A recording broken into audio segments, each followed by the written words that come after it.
ما به طرز عجیبی توی دنیای امروزی تنهاییم. شاید به نظر برسه که با پیشرفت تکنولوژی و گسترش فضای مجازی دیگه ما آدم‌های تنهایی نیستیم، اما اینطور نیست. ما تو شبکه‌های مجازی همدیگر رو فقط دید میزنیم، همدیگر رو نمیبینیم. ما یاد گرفتیم که فقط از دور همدیگر رو دید بزنیم بدون اینکه از حال واقعی یا مسیر زندگی همدیگه خبری داشته باشیم. ما انسان‌های تنهایی هستیم چون همگی در درک و تجربه این جهان تنهاییم. شاید شما به همراه 1000 نفر دیگه توی یه ورزشگاه در حال شنیدن یه سخنرانی باشین، اما در درک و شنیدن اون صحبت‌ها تنهایین. چون درک و تجربه‌ای که هر کدوم از ما از اون کلمات یا معنا داریم با دیگری و با بغل دستیمون متفاوته. پس در شنیدن اون صحبت‌ها یه جورایی تنهاییم.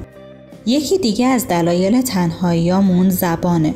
ما نمیتونیم همه درد، خوشحالی، احساسات، عواطف و ذوقی که داریم رو توی کلمات جا بدیم و اونها رو به یه نفر دیگه منتقل کنیم. ظرف کلمات برای انتقال احساسات ما خیلی کوچیکه. پس یه بخش بزرگی از تنهایی ما هیچ وقت از بین نمیره. خیلی‌ها تصور میکنن که با پیدا کردن شریک عاطفیشون میتونن از این تنهایی فرار کنن. خیلی از ما فکر میکنیم که یه پیتزا هستیم که یه قاچ از اون گم شده و به دنبال قاچ گم شده خودمون میگردیم. اما این نگاه اشتباهه. چون اون فرد معشوقه ما هم خودش یه پیتزاست که یه قاچ ازش گم شده.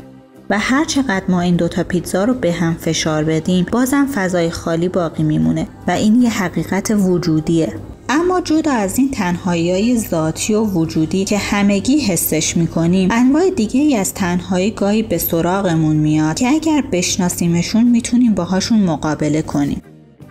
اولین علت تنهاییامون ممکنه دوستامون باشن. یه بار دوستاتون رو به یاد بیارید و بررسی کنید که دوستیتون بر پایه سود و لذته یا اینکه دوستی واقعیه. دوستی یه امر کمی نیست بلکه کاملا کیفیه. یعنی مهم نیست چند تا دوست دارید، مهم اینه که دوستایی داشته باشید که توی شرایط سخت و تنهاییاتون بتونین راحت روشون حساب باز کنید. صرفاً به خاطر خوشگذرونی یا اینکه بهتون سود خاصی میرسونن دوست نباشین. ممکنه تنهاییمون دوره‌ای یا گذرا باشه. یعنی مثلا عزیزی رو از دست داده باشیم یا توی موقعیت خاص قرار گرفته باشیم و احساس تنهایی کنیم.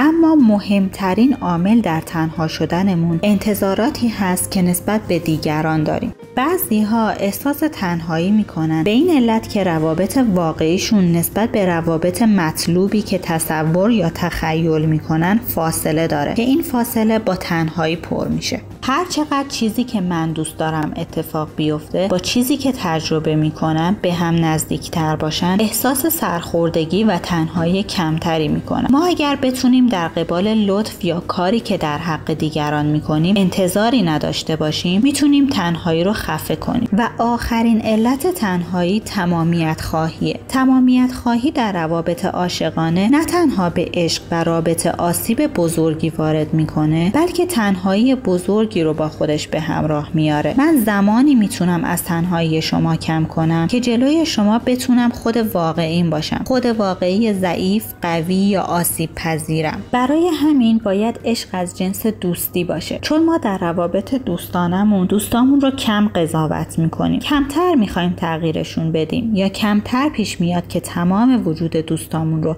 برای خودمون بخوایم. اما همه این اشتباهات رو در روابط عاشقانمون میکنیم و تنهاییامون رو هر روز بزرگ و بزرگتر میکنیم.